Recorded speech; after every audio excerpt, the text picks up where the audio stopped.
días, bienvenidos al servicio de hoy, espero que estén bien y vamos a dar inicio a este servicio con una oración. Padre, gracias por este día, Señor, por todo lo bueno que eres con nosotros, Padre, porque permites hacer esta reunión de esta forma y porque permites seguir llevando tu palabra a todo el mundo, Padre. Señor, te pido, ponemos esta tarde el servicio en tus manos, Señor, y que uses a David, Padre, para la palabra que nos va a dar. Y Señor, que limpies nuestros corazones, Señor, que si hemos pecado contra ti, nos perdones. Queremos alabarte con corazones limpios, Padre. En nombre de Jesús. Amén.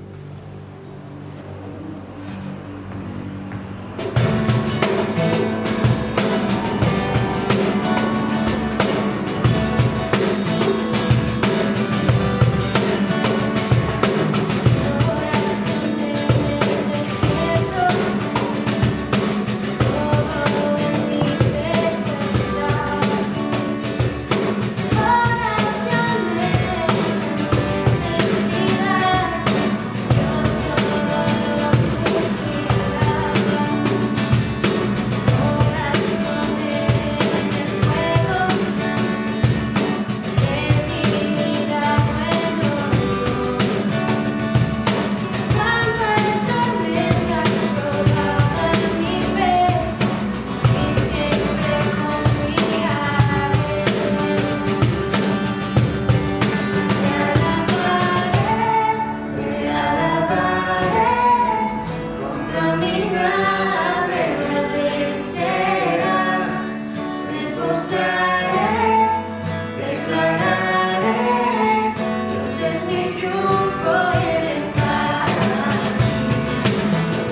Señor, pues tú eres todo, Señor, tú eres todo, tú creaste todo, Señor, vivimos para ti, Señor, vivimos por ti, Señor, y entonces, Señor, pido que quitas pues todo que tal vez estorbe, Señor, que tal vez molesta nuestro camino contigo, Señor, quítalo, ayúdanos a simplemente pues vivir para ti, rendir todo a ti, en el nombre de Jesús, amén. Tu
Gracias, Señor, porque hemos sido perdonados a través de lo que tú has hecho en esa cruz, porque nuestros pecados han sido perdonados y limpiados, porque tú decidiste hacerlo así, morir por nosotros y pues darnos vida, Señor.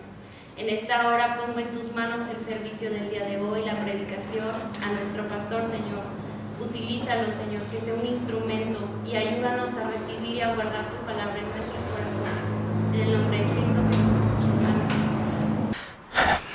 Amén. Bueno, hola, buen domingo. Espero que estés en casa reunido con tu familia para ver este servicio. Acompáñame con tu Biblia en Marcos capítulo 14, versículo 53.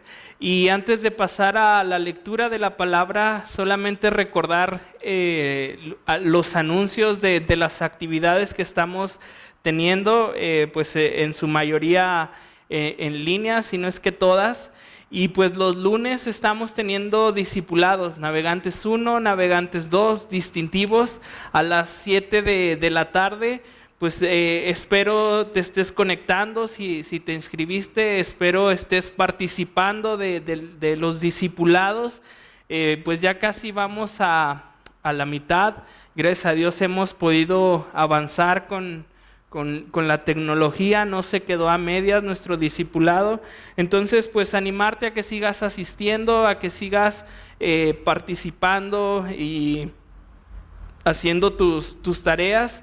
Entonces, lunes 7 de la tarde estamos teniendo discipulados por la plataforma Zoom. Los miércoles tenemos nuestro estudio en Levítico.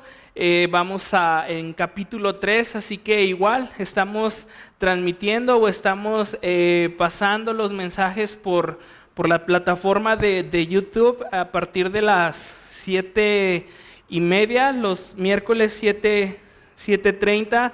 Puedes buscar el mensaje, puedes buscar en nuestro canal el servicio del día miércoles. Los viernes a las 7:30, los jóvenes, si tienes entre 13 y 25 años, pues se están reuniendo igual vía Zoom para tener su estudio en el libro de Primera de Samuel. Jake está dando el estudio, así que si te interesa conectarte, acércate, manda un mensaje a la página de 412, a la página de Calvary, un mensaje a Jake o a mí para pasarte la clave de ingreso. Y pues nada, te animo a que te conectes. Creo que estudiar la palabra siempre es bueno, así que te recomiendo que no pierdas ese tiempo, esa oportunidad de conocer pues más a Dios. Y pues los domingos estamos en nuestro estudio en Marcos, ya muy cerca de terminar el Evangelio de Marcos. Los servicios se están transmitiendo a las 11 de la mañana. Y pues nada, te animo a que pues con tu familia te reúnas ahí en su casa, alaben al Señor, escuchen la palabra como cualquier otro domingo, como cualquier otro día que venimos a este lugar, pero desde tu casa. Y por último, los diezmos, las ofrendas, pues los lunes estamos abriendo este lugar por si tú quieres venir a traer tu diezmo, tu ofrenda. Puedes hacerlo en un horario de 11 de la mañana a 2 de la tarde. La iglesia está abierta para que traigas tu ofrenda. Igual estamos recibiendo tus peticiones de oraciones. Podemos orar en ese momento por ti si tú lo necesitas. Así que pues ahí está, puedes ser obediente y traer tu ofrenda. Y pues son todos los anuncios, esperando que pronto ya podamos reunirnos en este lugar. Yo creo que ya todos estamos ansiosos por ese día, pero pues seguimos esperando a que nos den luz verde y poder reunirnos. Por lo tanto, pues recibe un fuerte abrazo, te extrañamos, deseamos verte pronto por acá, compartir el pan, el café y saludarnos. Entonces, pues son todos los anuncios y pues invitado a que participes en cada uno de ellos. Y pues vamos a su palabra. Marcos capítulo 14, versículos 53 al 72. Hoy terminamos el capítulo 14 y como título, si tomas nota, le he puesto inocente. Y es la primera parte, lo veremos en dos partes. ¿Por qué? Porque hoy veremos o estaremos viendo los juicios que se le hicieron a Cristo, a Jesús, antes de llegar a la cruz. Veremos que hubo un juicio judío y hubo uno romano. Sabemos que en ese tiempo Roma es quien domina toda esa zona y por lo tanto quien tenía el poder para dictaminar quién moría o no era el gobierno romano. Entonces hoy veremos esa parte, un juicio judío. Y bueno, creo que pues vivimos en un mundo donde no nos gustan las injusticias, donde muchas veces nos preguntamos por qué al que tiene menos le va mal. ¿Por qué si en África hay tanta hambre nadie puede hacer nada con ellos? O tal vez si trabajas, alguna vez te regañaron por culpa de alguien más y dices, ¿y por qué me tocó a mí si yo ni hice nada? Si eso ni siquiera era mi trabajo. Y así ¿no? Nos topamos muchas veces en ese lugar donde hay injusticias y creo que a nadie le gusta ver cuando alguien padece por eso. Entonces, si nos ponemos a meditar un poco y leemos o has leído lo que hoy vamos a aprender en su palabra, pues vemos que lo que realmente Jesús pasó fue injusto. Que Jesús fuera a la cruz por mí era un acto que Él no merecía recibir, pero que Él decidió llegar a ese lugar para perdón de nosotros. Y así como a veces ardemos en enojo cuando vemos injusticia, yo creo que cuando leemos esto, cuando vemos lo que hicieron con Jesús, debería de haber un poco de indignación en nuestras vidas, pero aparte de eso creo que debería de provocarnos adoración. O sea, el Señor está en el lugar que a mí me tocaba, padeció lo que yo debí de haber padecido y lo recibimos, ¿no? Lo recibimos porque para nosotros es bueno, pero para Él fue un acto injusto. Entonces, reconociendo que esto es injusto para Jesús, que aunque Él se entregó voluntariamente por mí, pues debo de ver que no era su lugar. Que no era el lugar de Cristo, la cruz del Calvario. Y reconociendo que Él tomó mi lugar, pues creo que yo debería de agradecerle todos los días eso que hizo por mí, de adorarle todos los días por eso que hizo por mí. Creo que es lo mínimo que podemos hacer, tener una vida en obediencia a Cristo, una vida agradable al Señor, una vida en adoración a Él. Y en los siguientes pasajes que veremos, estos últimos versículos de capítulo 14 y los primeros de versículo 15 nos muestran eso. La inocencia de Jesús. Los escritores nos muestran cómo es que nadie pudo culpar realmente a Jesús de lo que se le acusaba. Nos muestra lo injusto que fue que muriera por nosotros. Primera de Pedro 3:18 dice así: Cristo sufrió por nuestros pecados una sola vez y para siempre. Él nunca pecó. En cambio, murió por los pecadores para llevarnos a salvo con Dios. Sufrió la muerte física, pero volvió a la vida en el Espíritu.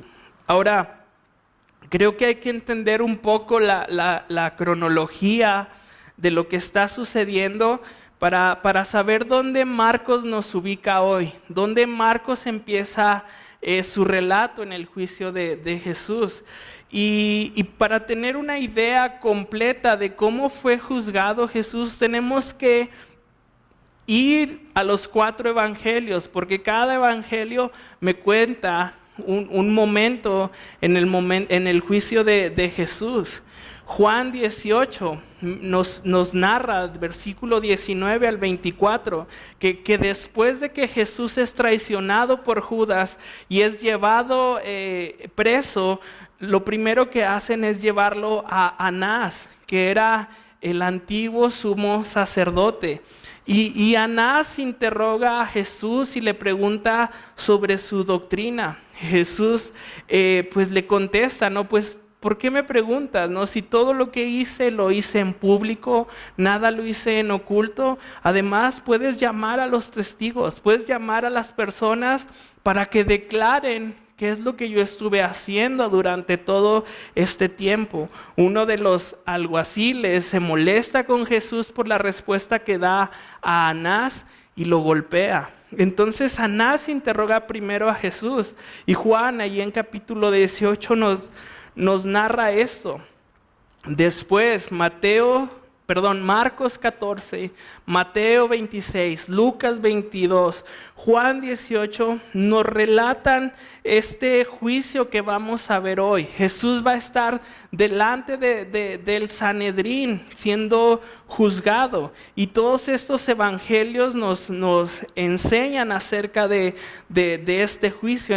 Entonces Anás entrega a Jesús a Caifás, quien en ese momento era el sumo sacerdote en Israel. Entonces vemos primero que llega con Anás, es interrogado, después pasa con Caifás al Sanedrín para ser interrogado, y al día siguiente, el día viernes, el día Viernes Santo, que nosotros conocemos como Viernes Santo, muy temprano, este grupo religioso, el Sanedrín, lleva a Jesús ante Pilato. Marcos 15, Mateo 27, Lucas 23 y Juan 18 nos narran ese momento en que Jesús llega ante Pilato para ser sentenciado a muerte. Roma era el único que podía dar esa sentencia de muerte. Los judíos no podían matar a Jesús, aunque si hubieran querido lo hacen. Lo hicieron con Esteban en su tiempo. Pilato se da cuenta que Jesús es de Galilea, que viene de la zona de Galilea, y entonces él dice, bueno, esto no me toca a mí. Jesús tiene que ser entregado a Herodes. Y entonces Herodes está en Jerusalén por motivo de la fiesta de la Pascua. Pilato lo lleva a Jesús a Herodes y le dice, mira, te toca juzgar a este hombre. Y la historia de Herodes, creo la conocemos, ¿no? Le pide milagro a Jesús, le pide que haga algo, y Jesús igual, en silencio, no hace nada, y una vez más Jesús es golpeado por los alguaciles de Herodes. Entonces Herodes no consigue nada de Jesús y dice, vete con Pilato una vez más. Entonces Jesús en este juicio vuelve con Pilato, y es ahí donde pues se da muerte o se dictamina muerte a Jesús, cuando entregan cuando sueltan a Barrabás por Jesús, cuando Pilato se lava las manos y todo eso que tal vez conoces. Entonces esa es la cronología del juicio de Jesús. Llega a Anás, después llega a Caifás con el Sanedrín, después el Sanedrín lo entrega a Pilato, Pilato lo remite a Herodes y Herodes lo vuelve a llevar a Pilato para ser sentenciado a muerte. Y entonces hoy el texto en Marcos nos ubica ya cuando Jesús está delante del Sanedrín. Y allí en versículo 53 lo vamos a leer y después oramos. Trajeron pues a Jesús al sumo sacerdote, y se reunieron todos los principales sacerdotes y los ancianos y los escribas. Pues Dios bueno y Padre bueno, pongo este tiempo en tus manos, Señor. Señor, hoy pues recordaremos por medio de esta lectura lo que tú empezaste a sufrir, Señor, en esos juicios que te hicieron, lo que tú viviste, Señor, lo que Juan, Pedro vieron que hicieron contigo, Señor. Y pues nada, Señor, alabarte y bendecirte, Señor, porque sabemos que tenemos un Dios santo, un Dios que quisieron culpar, pero realmente no había culpa, Señor, porque en ti no hay engaño, porque tú eres verdad, porque tú eres vida, Señor, y tú eres luz, Señor, tú eres luz y pues la luz, Señor, en las tinieblas permanece, Señor, y no podían hacer nada contra ti. Gracias, Señor, porque te entregaste por nosotros, Señor, porque tú estuviste en ese lugar, Señor, para darnos vida, Señor, y vida en abundancia, Señor. Hoy queremos aprender de esto, Señor. Dame tu espíritu, Señor, para hablar, Señor, lo que necesitamos escuchar, Señor. Todo esto lo pongo en tus manos, Señor, y a ti sea honra, gloria, alabanza hoy y siempre. En el nombre de Cristo Jesús. Amén. Entonces ahí dice, trajeron pues a Jesús al sumo sacerdote. Se sabe que el sumo sacerdote en este momento es Caifás, y dice, y se reunieron todos los principales sacerdotes y los ancianos y los escribas. Todos ellos formaban el Sanedrín, era 71 miembros, que eran la suprema corte de Israel, y todo esto era precedido por el sumo sacerdote. Ahora, ¿qué tiene de particular este hecho? Que algunos llaman como un juicio ilegal lo que está viviendo Jesús, porque en ese tiempo no se podía dar pena capital de noche, y sabemos que Jesús estuvo en el Getsemaní orando ya tarde. Sabemos que de noche vienen por él y inmediatamente llegan a este lugar. Entonces están haciendo un juicio ilegal a Jesús. Desde ahí ya están haciendo mal las cosas. No podían hacer esto de noche, y más, esto tenía que ser una audiencia pública, es decir, se tenía que juzgar a los hombres que querían darle muerte en el templo, con audiencia, con gente ahí, y vamos a ver más adelante cómo es que están en el patio de Caifás. Vamos a ver esta historia de Pedro, que cuando niega a Jesús, entonces sabemos que está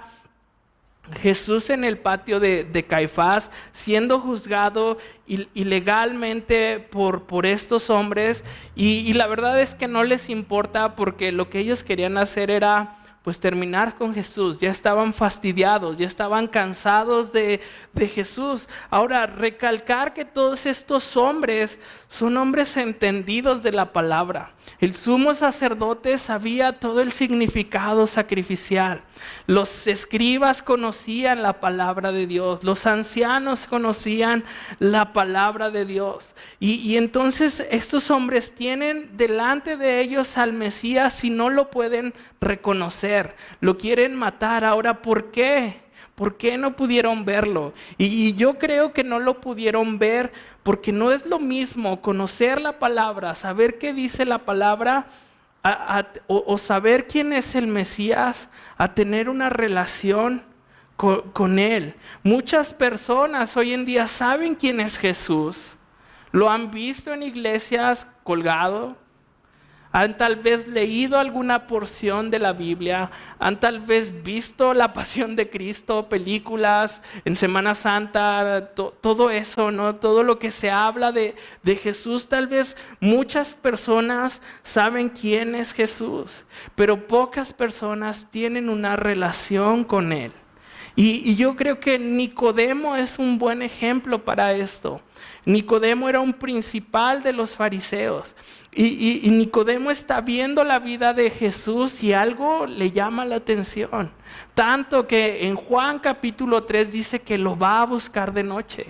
Lo va a buscar de noche para tener una conversación con él. Y vemos cómo para Nicodemo no era suficiente tener esa información en su cabeza. Él quería saber realmente quién era Jesús. Y nosotros, para conocer realmente quién es Jesús, necesitamos tener una relación con Él. Para eso vino Jesús, para reconciliarnos con Dios, para reconciliarnos con el Padre. Y yo creo que en mi vida así pasó. Yo crecí en un hogar cristiano, o sea, desde chico escuchaba la palabra Dios, Jesús, iglesia. De chico fui a la escuela dominical, bueno, ya se me olvidaron, pero me sabía todas las canciones que te enseñan en la escuelita bíblica. Y crecí sabiendo que había un Dios, que había un Jesús, pero realmente nunca tuve una relación con Él, realmente nunca profundicé mi vida con Él, hasta que un día decidí o el Señor me rescata de donde estaba para tener una relación conmigo. Y es a partir de esa relación personal que tengo con Dios que empiezo a conocer quién es Él. Y entonces abro su palabra, abro la Biblia y veo claramente quién es Jesús. Pero antes solo era pues tal vez el Dios que adoraban en mi casa, al Dios que le oraban, pero yo no. Y vemos estos hombres igual, sabían la palabra, sabían de la ley, sabían todo, pero tenían al Mesías enfrente y no lo pudieron reconocer porque nunca quisieron, como Nicodemo, ir a preguntar, oye, ¿quién eres tú? De una manera sincera, ¿no?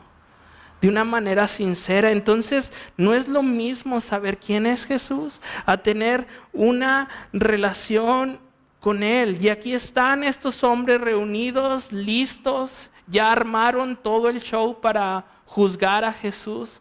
Aún no les importaba cómo se debía de hacer. Y en versículo 54 dice, y Pedro le siguió de lejos hasta dentro del patio del sumo sacerdote, y estaba sentado con los alguaciles calentándose al fuego. Y podemos ver que era una noche fría. Está ahí Pedro calentándose al calor, con el calor de este fuego, de esta fogata tal vez. Y dice que le sigue de lejos, es decir, pues nada más estaba ahí como asomándose, viendo lo que hacían con Jesús. El mismo Pedro que dijo, yo no te voy a negar, si te mueres tú, me muero yo. Ahí está Pedro siguiendo a Jesús de lejos. Ahora, ¿cómo Pedro llegó a este lugar? ¿Cómo Pedro pudo acceder al patio de Caifás? Juan 18, versículo 15 y 16, Juan, el que escribe este evangelio, nos dice cómo llegaron ahí. Porque no nada más está Pedro, sino también está Juan, el que escribe el evangelio. Dice, y seguían a Jesús Simón Pedro y otro discípulo. Y este discípulo era conocido del sumo sacerdote. Juan conocía al sumo sacerdote.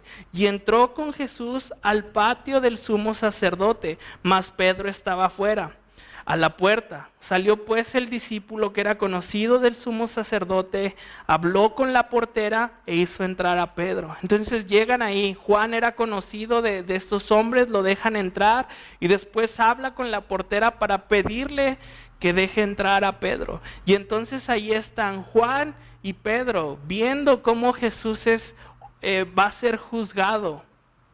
Va a ser juzgado. Y es interesante, ¿no? Porque pues vemos, ¿no? Lo que tenemos no es un invento, ¿no? Hay testigos de lo que sucedió esa noche ahí. Ahora, versículos 55 al 59 nos va a hablar acerca de cómo es que hablan de Jesús y cómo es que nadie le puede acusar realmente. Y los principales sacerdotes y todo el concilio buscaban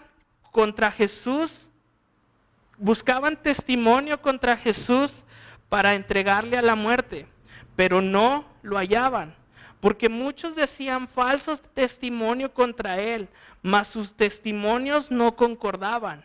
Entonces, levantándose unos, dieron falso testimonio contra él, diciendo, nosotros le hemos oído decir, yo derribaré este templo hecho a mano y en 3 días edificaré otro hecho sin mano. Pero aún ni así concordaban en el testimonio. Y si te fijas, la palabra que más se repite aquí es testigo, testimonio, y en ningún momento pudieron decir algo en contra de Jesús estos hombres. querían hablar mal de él. Los principales habían traído a estos hombres específicamente para dar un falso testimonio de Jesús, pero no se pudieron poner de acuerdo. Jesús le había pedido a Anás, ¿no? Pues pregúntale a las personas, ¿qué es lo que he hecho? ¿Qué es lo que he dicho? Ellos te tienen que dar razón. Si me quieres declarar culpable, trae los testigos. Y en una audiencia, las declaraciones de los testigos son importantes.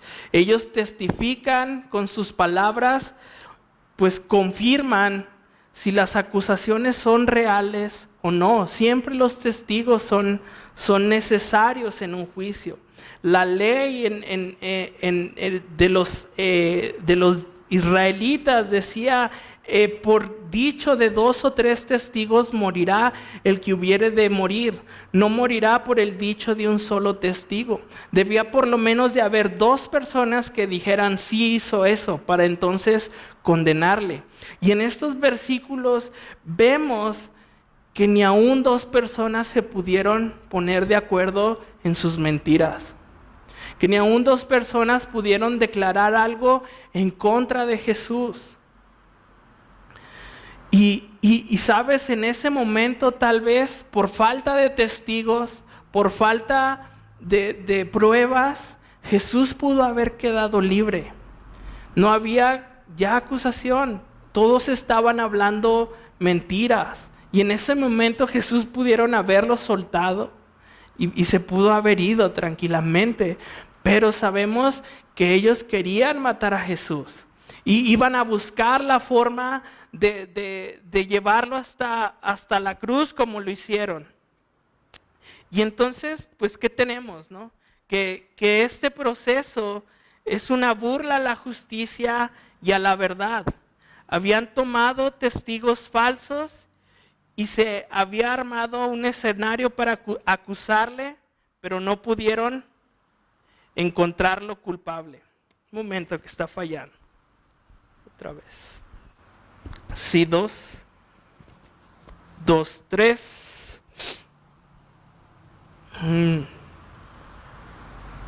Sí, 2,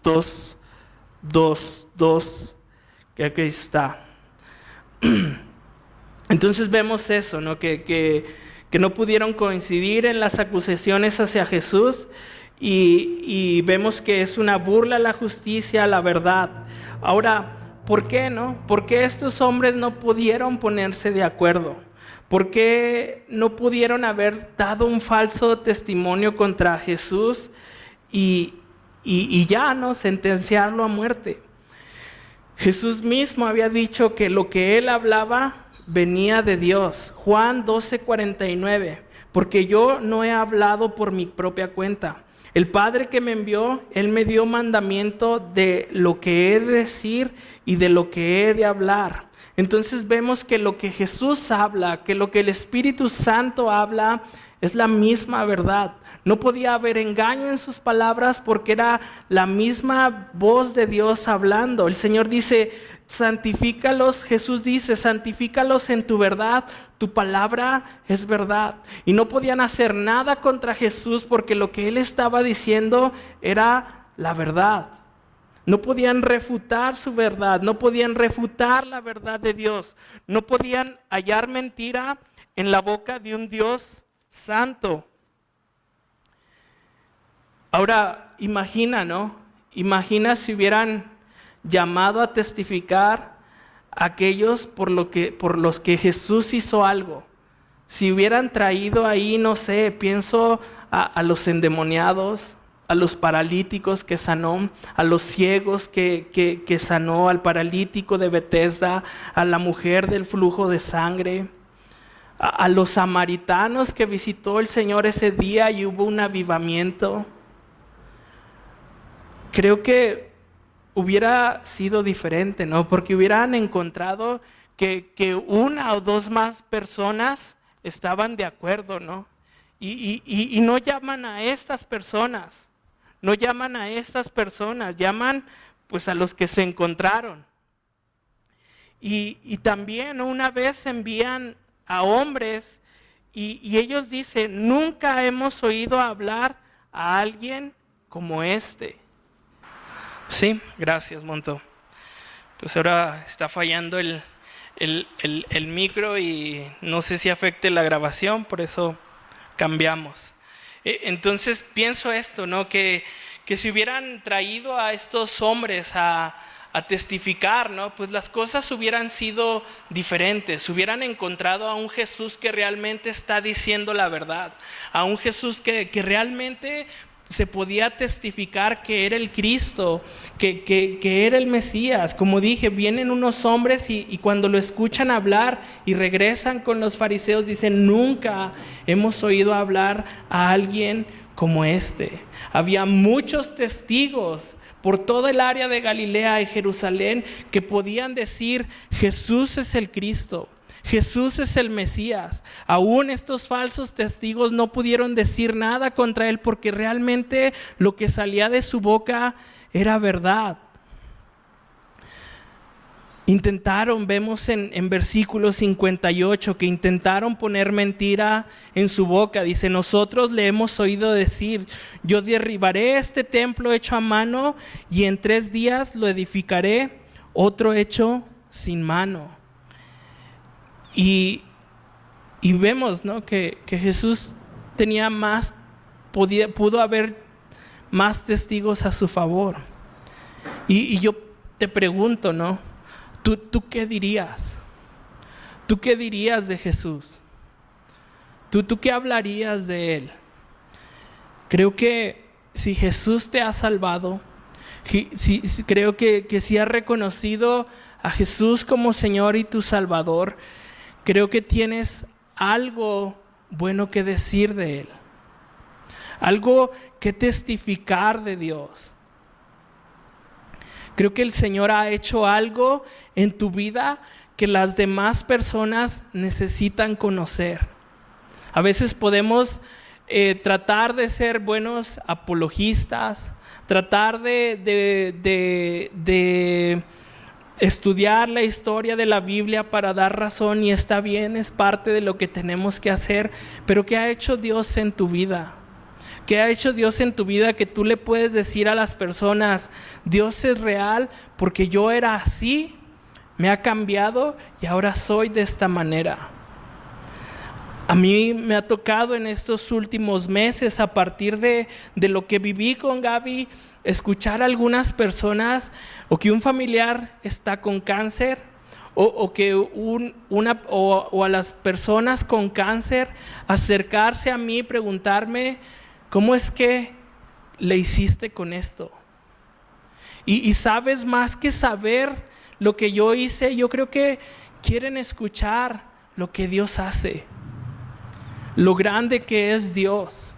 Y eso hago, ¿sabes? Durante este tiempo Dios hizo esto.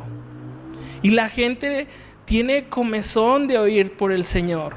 Y así como yo tengo algo que decir de Dios, de lo grande que es Él, de lo bueno que es Él, creo que tú puedes decir algo. Tú puedes ser un testigo que testifique que Jesús es el Mesías, que Jesús es Dios, y los demás pueden escucharte. Y creo que también podemos ver que podemos confiar en la palabra de Dios. Si Él está hablando verdad, si no se halla mentira en Él, si vienen a acusarle para decir que es un mentiroso y no lo pueden hacer, creo que podemos confiar en la palabra de Dios. Y el Señor, por medio de su Espíritu, nos deja este libro para conocerle, para escuchar su voz, para compartirlo. Podemos confiar en la palabra de Dios, porque es verdad. Dice, santifícalos en tu verdad, tu palabra es verdad. Versículos 60 al 65 dice, entonces el sumo sacerdote, levantándose en medio, preguntó a Jesús diciendo, ¿no respondes nada? ¿Qué testifican estos contra ti? Mas él callaba y no respondía. Caifás se encuentra frente al fracaso de su audiencia. Trae estos hombres para que testifiquen contra Jesús y ni aún 2 se pudieron poner de acuerdo. Ni aún 2 pudieron decir, sí hizo esto. Y como no había testigos, ahora lo que Caifás está buscando es, pues mátate solo, ¿no? Es como si le preguntas a un asesino, ¿no? ¿Mataste a esta persona? Él puede afirmarlo si es que tiene algún remordimiento, pero si no hay pruebas contra él, él puede decir, no lo hice. Y aquí está Caifás buscando a que Jesús hable, pero Jesús no va a decir nada porque pues los ve y pues tú los estás escuchando. O sea, sus testimonios son falsos. Yo no tengo nada que decir. Y más que eso, Jesús pudo haber hecho una magnífica defensa a su favor. ¿No crees que Jesús pudo haber sido su propio abogado y empezar a hablar y tal vez quedar libre? Yo creo que sí, pero escrito estaba, angustiado él y afligido. No abrió su boca, como cordero fue llevado al matadero, y como oveja delante de sus trasquiladores, enmudeció y no abrió su boca. Por cárcel y por juicio fue quitado. Y su generación, ¿quién la contará? Porque fue cortado de la tierra de los vivientes y por la rebelión de mi pueblo fue herido. Y entonces ahí en su angustia, en su aflicción, Jesús no abre su boca. Jesús no dice nada, está en silencio. Está en silencio, como ya se había dicho, o como lo había dicho el profeta Isaías. Y entonces Caifás va a cambiar la pregunta. El sumo sacerdote volvió a preguntar y le dijo, ¿eres tú el Cristo, el Hijo del bendito? Y Jesús le dijo, yo soy, y veréis al Hijo del Hombre sentado a la diestra del poder de Dios y viniendo en las nubes del cielo. El Señor dice, yo soy. Como cuando vinieron a apresarlo y que le preguntaron quién es Jesús Nazareno, y él dijo, yo soy, y todos se cayeron. Como cuando les hablaba diciendo, yo soy el pan de vida, yo soy el agua de vida, yo soy el camino, la verdad y la vida. En este momento él dice una vez más, yo soy, afirmando que él era el Mesías, afirmando que él era el Hijo del hombre. En ese momento es como si Jesús estuviera aceptando los cargos, como si estuviera diciendo, yo soy culpable de lo que se me acusa. Ya no había necesidad de testigos. Él se estaba confesando como el Cristo, como el Dios. Pero sabemos que Él lo era, que Él realmente era el Cristo, que no estaba engañando. Un comentario dice, en un sentido real, no era el juicio de Jesús, era más preciso el decir que los líderes religiosos estaban siendo juzgados. Aparentemente ellos ganaron, pero en realidad perdieron. De hecho, todos estamos compadeciendo un juicio delante de Jesús y se nos tomará en cuenta lo que hemos hecho por Él. Y vemos eso, cuando ellos quisieron, ya lo tenemos. Realmente Jesús nos tenía a todos. Jesús estaba ahí porque Él va a estar sentado a la diestra del Padre, en el trono, juzgando. Y entonces el sumo sacerdote, rasgando su vestidura, dijo, ¿qué más necesidad tenemos de testigos? ¿Habéis oído la blasfemia? ¿Qué os parece? Y ellos le condenaron declarándole ser digno de muerte. Y vemos un acto dramático, ¿no? de Caifás. El Señor, Caifás, cuando el Señor responde, rasga sus vestiduras. Esta era una expresión de profundo dolor. ¿Recuerdas a Job cuando lo pierde todo y rasga sus vestidos? Pero pues creo que no estaba enojado, no estaba en dolor. Creo que Caifás estaba feliz, ¿no? Se podía ver la hipocresía, o se puede leer la hipocresía de su acto cuando hace esto, porque lo que quería era matar al Señor Jesús. Y aquí dicen, es digno de muerte.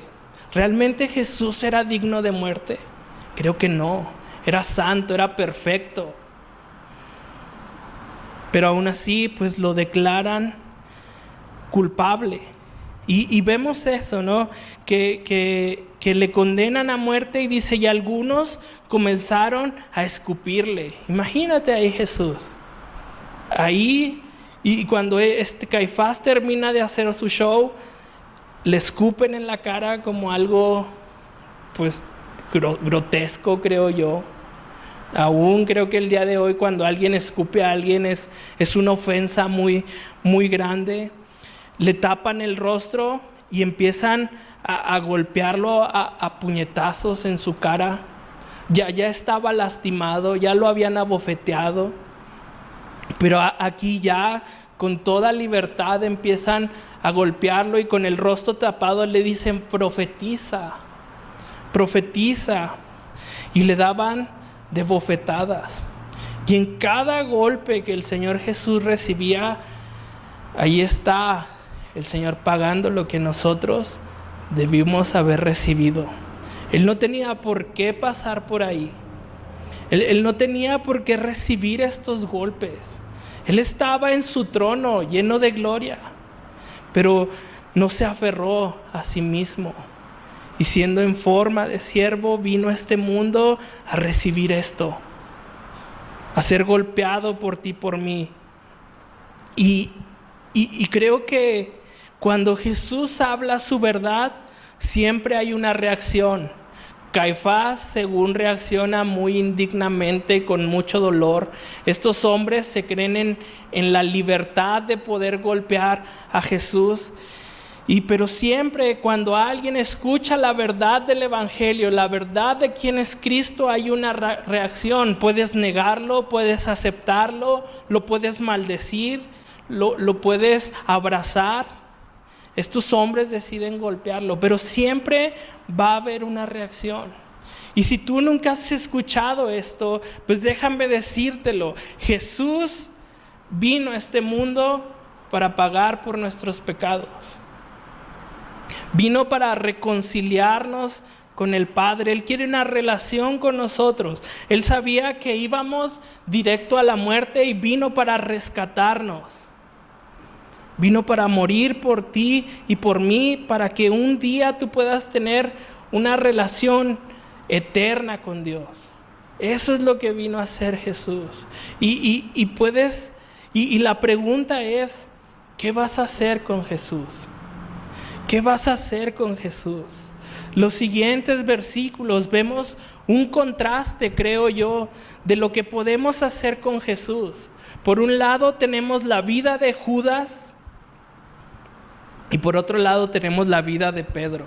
Judas sabemos que lo vendió por unas monedas de plata, que lo traicionó con un beso y que le dolió eso a Judas. Cuando se dio cuenta de lo que había hecho, él pudo arrepentirse, pero él decidió caminar hacia la muerte y quitarse la vida.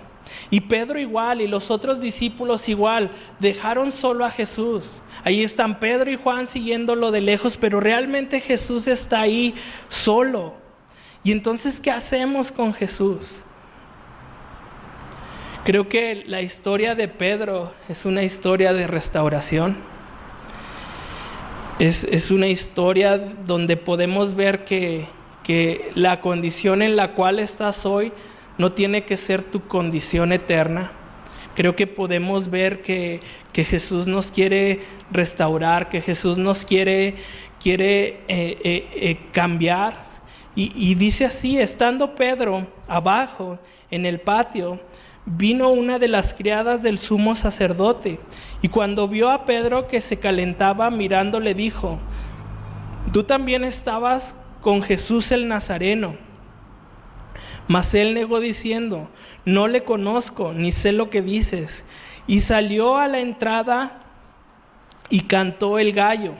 Y la criada, viéndole otra vez, comenzó a decir a los que estaban allí: este es de ellos. Pero él le negó otra vez. Poco después, los que estaban allí dijeron otra vez a Pedro: verdaderamente tú eres de ellos, porque eres Galileo, y tu manera de hablar es semejante a la de ellos. Entonces Pedro comenzó a maldecir y a jurar: no conozco a este hombre de quien habláis. Y el gallo cantó la segunda vez. Entonces Pedro se acordó de las palabras que Jesús le había dicho: antes de que el gallo cante 2 veces, me negarás 3 veces. Y pensando en esto, lloraba. Y vemos cómo es que lo que Jesús le dijo a Pedro, ¿no? Pedro, cuando Jesús dijo: esta noche todos se van a escandalizar. Y Pedro dice: yo no, Señor. Yo no, si es necesario, yo muero contigo. Y el Señor Jesús le dice: Pedro, antes de que el gallo cante 2 veces, me vas a negar 3 veces. Y se cumplen las palabras. Y vemos a Pedro, ¿no? Una huyendo como todos los demás. A Pedro seguirle de lejos. A Pedro negando a Jesús 3 veces. Y a Pedro llorando por lo que él había hecho. Ahora, ¿qué nos quiere mostrar el Señor sobre la negación de Pedro? Creo que el Señor Jesús a través de esto nos muestra quién soy y quién puedo ser.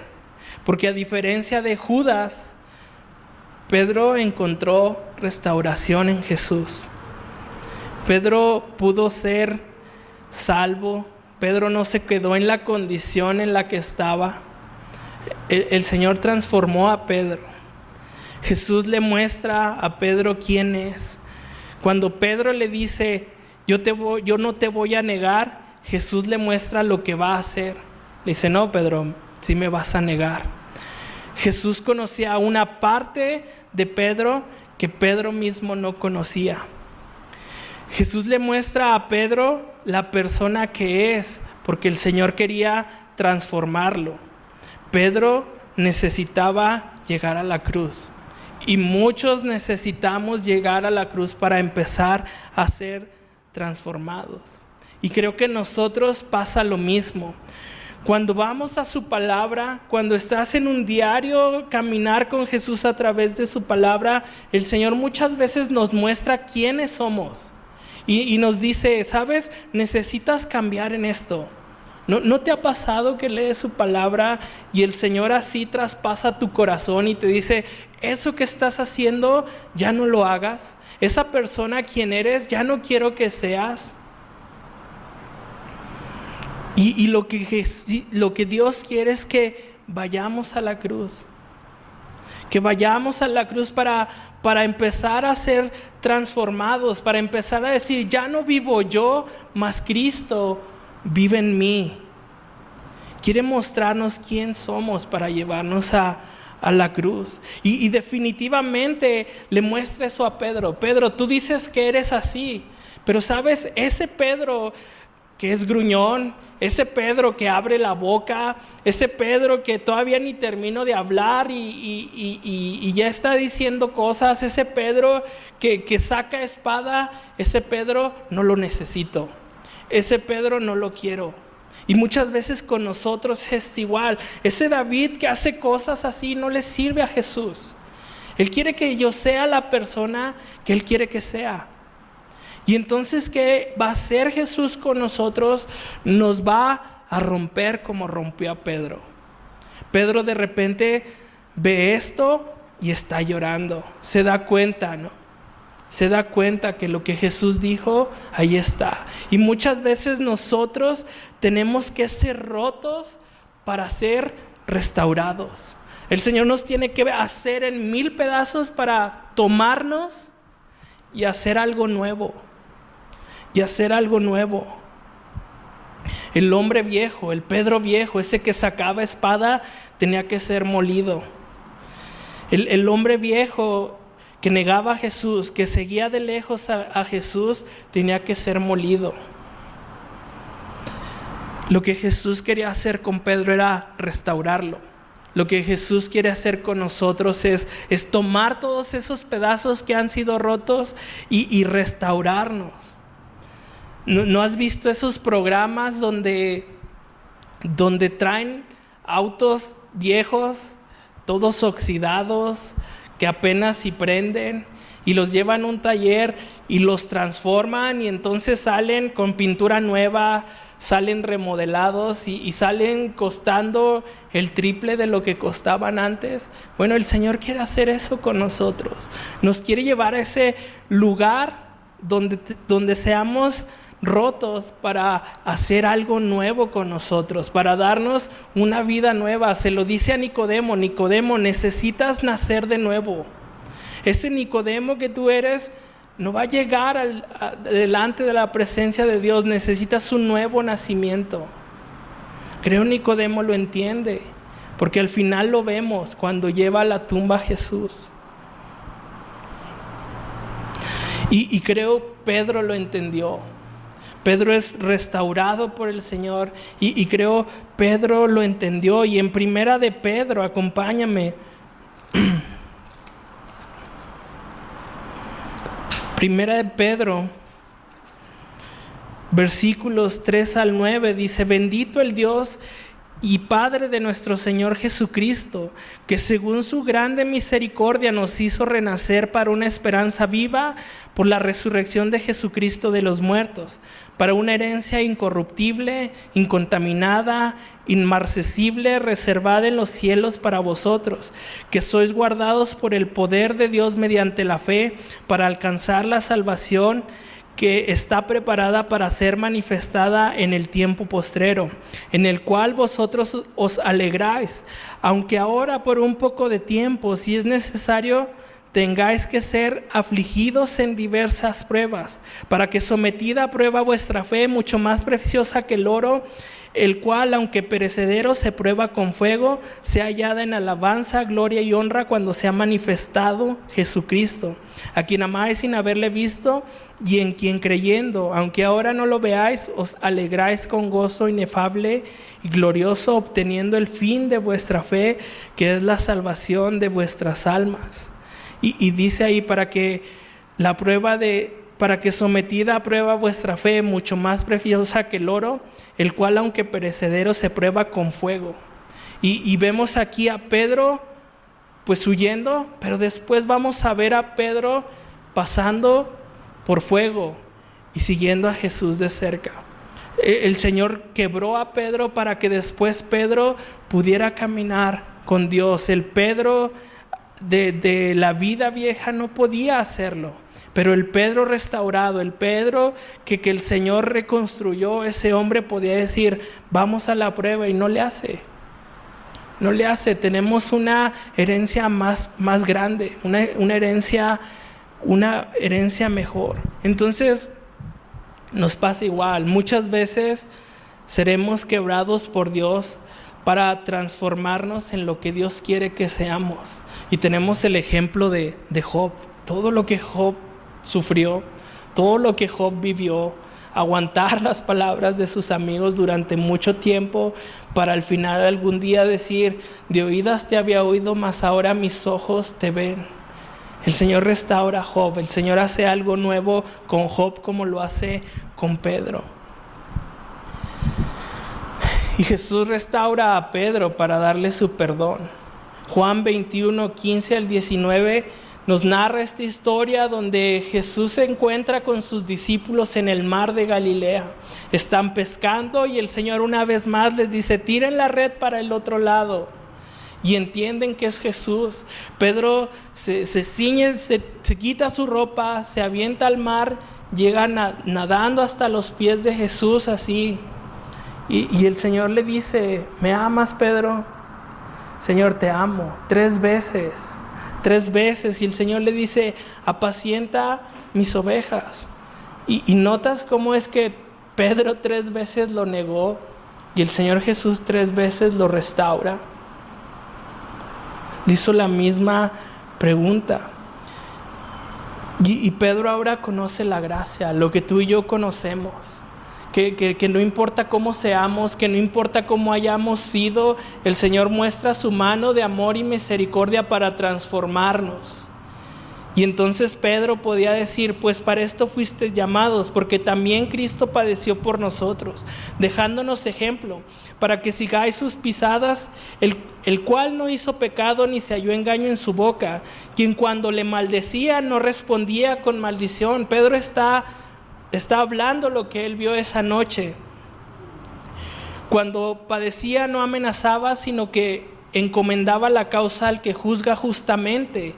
Y vemos ahí, ¿no?, a Jesús, mientras ellos lo injustamente hacían un juicio, el Señor estaba juzgando justamente, quien llevó él mismo nuestros pecados en su cuerpo sobre el madero, para que nosotros, estando muertos a los pecados, vivamos a la justicia, por cuya herida fuisteis sanados. Y entonces Pedro dice, yo un día estuve herido, yo un día negué al Señor, y un día me encontré llorando ahí viendo cómo lo juzgaban, pero entiendo que eso me trajo sanidad. Entiendo que eso era para que yo pudiera ser sanado, porque yo era como una oveja descarriada, pero ahora he vuelto al pastor, obispo de nuestras almas, y yo era esa oveja también, descarriada. Y entonces Pedro es restaurado, Pedro es perdonado, Pedro es restaurado.